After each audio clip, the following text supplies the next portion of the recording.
सम्पूर्णमा नमस्कार। म देवीलाल पौडेल। आज म तपाईहरुलाई एच लुकअपको बारेमा जानकारी दिन गइरहेको छु। कृपया यो भिडियोलाई अन्त्य तक हेरेर साथ दिनुहोला।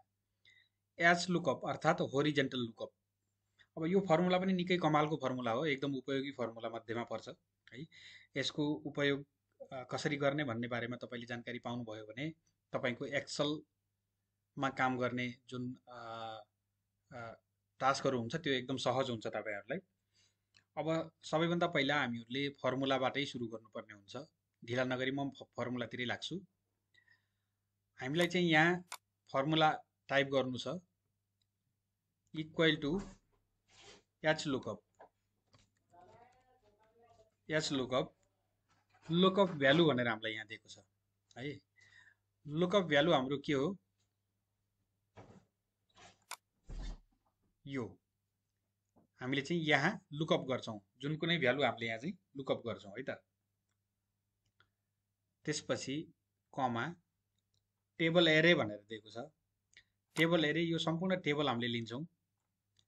त्यसपछि कमा रो इन्डेक्स नम्बर भनेको छ। रो इन्डेक्स नम्बर हामीले यसलाई लिन्छौं। यहाँ रो इन्डेक्स नम्बर यहाँदेखि लिएर यहाँसम्मको यो टेबल भित्रको 1 2 3 4 यसरी गरेर जति पनि हाम्रो चाहिँ क्रमशः यहाँसम्म छ त्यही अनुसार यो रो इन्डेक्स नम्बर हामीले जुन पनि दिन सकिन्छ यहाँ। त्यसका आधारमा चाहिँ यहाँ हामीलाई रिजल्ट आउने हुन्छ है त। कमा 0 एक्ज्याक्ट म्याचको लागि, त्यसपछि ब्राकेट क्लोज गरौँ, इन्टर गरौँ।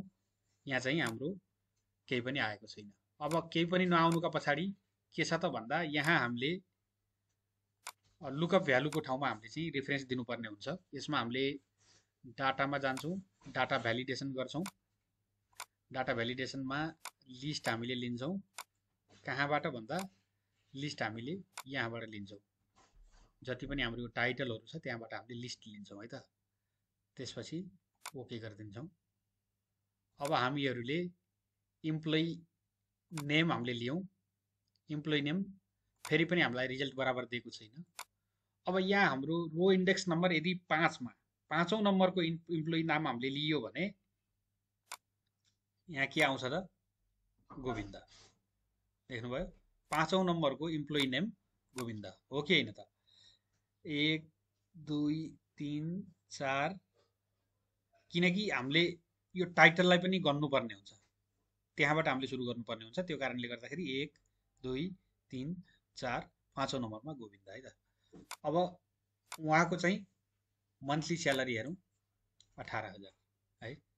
पाँचौं नम्बरको मन्थली स्यालेरी 18,000 यसरी चाहिँ आएको छ। अब यहाँ चाहिँ मैले 5 को ठाउँमा 7 गरिदिएँ भने सातौं नम्बरको मन्थली स्यालेरी कति हुन्छ? 22,000। 1 2 3 4 5 6 सातौं नम्बरको मन्थली स्यालेरी हेर्नुस् 22,000 छ। यदि हामीले यहाँ 50,000 गरिदियौं भने त्यहाँ पनि चेन्ज हुन्छ 50,000। अब यो पाँचौं नम्बरको व्यक्तिको नाम के हो त? 50,000 स्यालेरी खाने व्यक्तिको नाम के हो त? इम्प्लोइ नेममा क्लिक गर्नुभयो भने आउँछ मोहन। मोहन हुनुहुँदो रहेछ है। भनेपछि एच लुकअपको काम पनि निकै उपयोगी हुन्छ।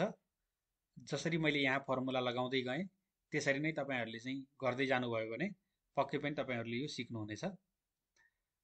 एकदम सजिलो, एकदम सरल र सहज रूपमा चाहिँ आफ्नो अफिसको कार्य सम्पादन गर्नको लागि उपयोगी फंक्सन फर्मुला हो एच लुकअप है त। Thank you so much.